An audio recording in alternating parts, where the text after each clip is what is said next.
आज आम बजट पेश होने वाला है। ये बजट मोदी सरकार का 9वां और दूसरे कार्यकाल का तीसरा बजट है। सुबह 11 बजे वित्त मंत्री निर्मला सीतारमण आम बजट पेश करने वाली हैं। इस बजट में एटीसी की लिमिट बढ़ाकर 2 से 2.5 लाख रुपए की जा सकती है, ऐसे संकेत मिले हैं।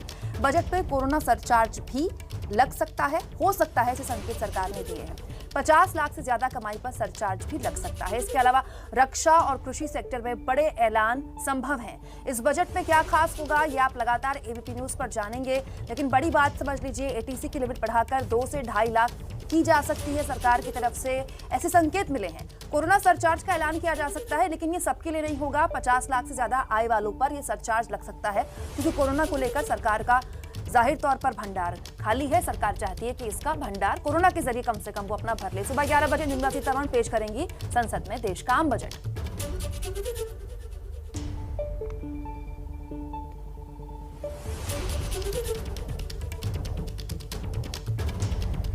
तो 50 लाख से ज्यादा की आय पर सरचार्ज के संकेत, क्योंकि आर्थिक सर्वेक्षण की तरफ से मिले हैं, तो ऐसा हम अनुमान लगा रहे हैं। रक्षा और खासतौर पर कृषि सेक्टर पर बड़े ऐलान संभव हैं।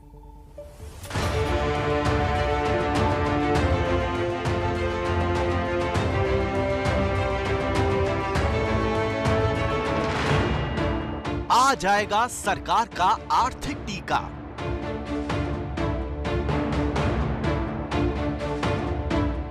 निर्मला सीतारमण की सबसे बड़ी चुनौती,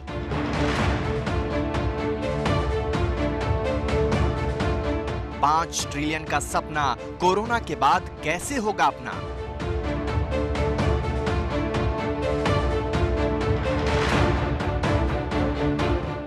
मंदी में कैसे घटेगा टैक्स, बढ़ेगा रोजगार।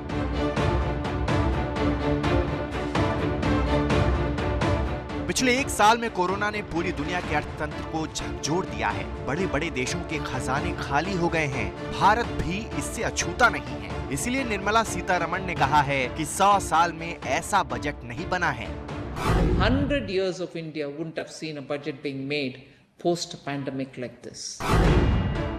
जानकारों की माने तो निर्मला सीतारमण को बेहद बोल्ड फैसले लेने होंगे। हालात बिल्कुल अलग है, इसलिए फैसले भी परंपरागत नहीं हो सकते। टैक्स छूट, home loan, real estate, health sector, कृषि sector, defence sector, insurance sector, infrastructure, digital infrastructure के अलावा रोजगार को निर्मला के बही खाते में खास महत्व मिल सकता है। वैक्सीन को लेकर भी सरकार इस बजट में कोई बड़ा ऐलान कर सकती है। आत्मनिर्भर भारत अभियान को लेकर भी सरकार अपना प्लान पेश कर सकती है। ये जरूर है कि रिफॉर्म्स जब यदि अमल हो जाएंगे तो उससे काफी असर पड़ेगा।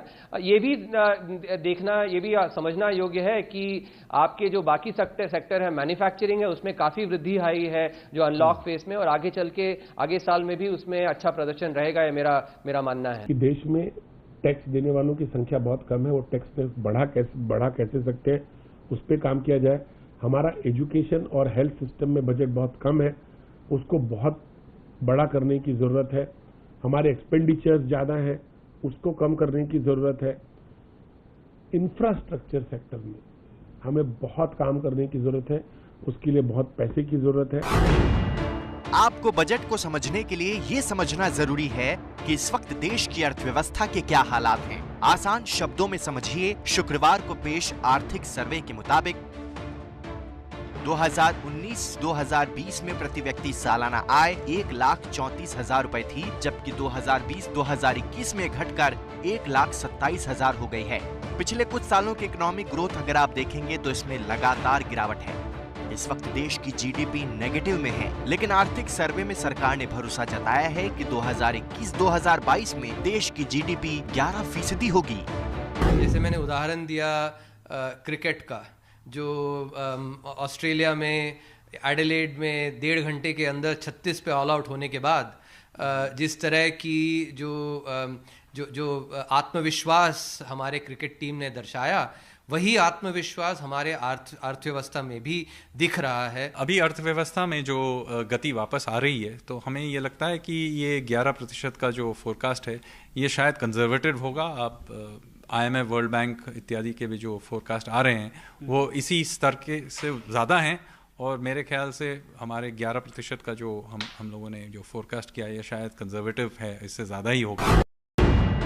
अब जानिए कि आखिर इस बजट में क्या है खास। पहली बार पेपरलेस बजट पेश होगा। ये दशक का पहला बजट होगा।